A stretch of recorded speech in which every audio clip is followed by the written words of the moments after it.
ಮಟ್ಟದಲ್ಲಿ ಏನೆಲ್ಲ ಇನ್ಸ್ಟ್ರಕ್ಷನ್ ಕೊಟ್ಟಿದ್ದಾರೆ ಸರ್ ಸಚಿವರುಗಳಿಗೆ? ನೋಡಿ, ಕರ್ನಾಟಕ, ತಮಿಳುನಾಡು, ತೆಲಂಗಾಣ ಮತ್ತು ಕೇರಳದ ಎಲ್ಲ ಪಾರ್ಲಿಮೆಂಟ್ರಿ ಕೋಆರ್ಡಿನೇಟರ್ಸ್ ಮೀಟಿಂಗ್ ಕರೆದಿದ್ರು. ಆ ಮೀಟಿಂಗ್ನಲ್ಲಿ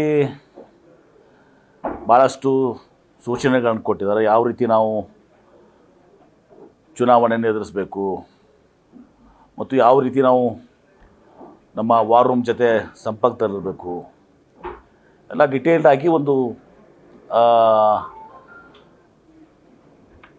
ಒಂದು ಪ್ರೊಫಾರ್ಮಾದಲ್ಲಿ ಯಾವ್ಯಾವ ರೀತಿಯಿಂದ ನಾವು ಅಲ್ಲಲ್ಲಿ ಸಂಘಟನೆಗಳನ್ನು ಮಾಡಬೇಕು ಅನ್ನೋದನ್ನ ತಿಳಿಸಿದ್ದಾರೆ. ಆ ಪ್ರಕಾರವಾಗಿ ಎಲ್ಲರೂ ಕೂಡ ಮಾಡ್ತೇವೆ. ನೋಡಿ, ಅದು ಸ್ಪರ್ಧೆ ವಿಚಾರ ಏನು ಬಂದಿಲ್ಲ, ಅದು ಮಾತಾಡಕ್ಕೆ ಹೋಗಿಲ್ಲ, ಆ ವಿಚಾರ ಪ್ರಸ್ತಾಪ ಆಗಿಲ್ಲ.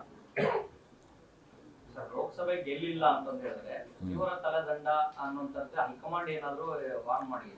ಅಂಥದ್ದು ಯಾವುದೂ ಕೂಡ ಇಲ್ಲ. ಲೋಕಸಭಾ ಗೆಲ್ಲಬೇಕು ಅಂಥೇಳಿ ಸಕಾರಾತ್ಮಕವಾಗಿ ನಾವು 20 ಸೀಟ್ಗಳನ್ನ ನಾವು ಗೆಲ್ಲಬೇಕು.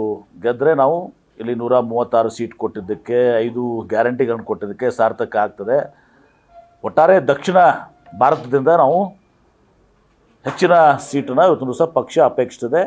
ಕರ್ನಾಟಕ, ತೆಲಂಗಾಣ ಮತ್ತು ಅಲ್ಲಿ DMK ಮತ್ತು ಕಾಂಗ್ರೆಸ್ ಅಲೈನ್ ತಮಿಳುನಾಡು ಹಾಗೂ ಕೇರಳದಲ್ಲಂತೂ ಬಹುತೇಕ last time one sided sweep ಆಗಿತ್ತು. ಈ ವಿಚಾರಗಳನ್ನೆಲ್ಲ ತಿಳಿಸಿದ್ದಾರೆ. ಹೌದು, ಅಂಥದ್ದು ಯಾವುದೂ ಕೂಡ ಇಲ್ಲ. ಚುನಾವಣೆಯನ್ನು ಪರಿಣಾಮ ಎದುರಿಸಿದೆಲ್ಲ ನಿಮ್ಮದಿದು. ಚುನಾವಣೆಯನ್ನು ಗಂಭೀರವಾಗಿ ತೆಗೆದುಕೊಳ್ಳಿ, ಎಲ್ಲ ರೀತಿ ಸಂಘಟನೆ ಮಾಡಿ.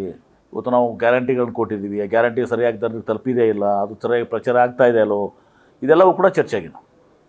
ಅನುಷ್ಠಾನ ಸಮಿತಿಗೆ ಗ್ಯಾರಂಟಿಗಳ ಅನುಷ್ಠಾನ ಸಮಿತಿ ಸರ್ಕಾರ ಮಾಡಿದೆ, ಕಾರ್ಯಕರ್ತರನ್ನು ನೇಮಿಸಬೇಕು ಅನ್ನೋಂಥದ್ದು CM ಹೇಳಿದ್ರು. ಸೊ ಇದನ್ನ ಸರ್ಕಾರದ ದುಡ್ಡನ್ನ ಕಾಂಗ್ರೆಸ್ ಕಾರ್ಯಕರ್ತರಿಗೆ ಕೊಡ್ತಾ ಇದ್ದಾರೆ ಅನ್ನುವಂಥ ಟೀಕೆಯನ್ನ ಈಗ BJP ನೋಡಿ, ಅಂಥದ್ದು ಯಾವುದು ಕಾರ್ಯಕರ್ತರು ಏನಿದಾರಲ್ಲ ಅವರು ಭಾಳ ಅದರ ನಾವು ಸಹಾಯ ಮಾಡೋಕ್ಕೆ ಬರ್ತಾರೆ. ಅಲ್ಲೆಲ್ಲನೂ ಕೂಡ ಸಂಬಂಧಿಸಿದ ತಹಶೀಲ್ದಾರ್ ಇರ್ತದೆ, ಸಂಬಂಧಿತ ಇಲಾಖೆ ಅಧಿಕಾರಿಗಳಿರ್ತಾರೆ. ಏನಿದು ನಾವು ಅಷ್ಟೇ ಮಾಡಿದಂತಲ್ಲ, ಹಿಂದಿನ ಸರ್ಕಾರಗಳು ಏನು ಮಾಡಿಲ್ವಾ? ಫಲಾನುಭವಿಗಳು ಸಮಾವೇಶ ಮಾಡಿಲ್ವ ಅವರು? ಅವಾಗೆಲ್ಲ ಹೋಗಿತ್ತಂತೆ ಟೀಕೆ ಮಾಡೋಕ್ಕೆ?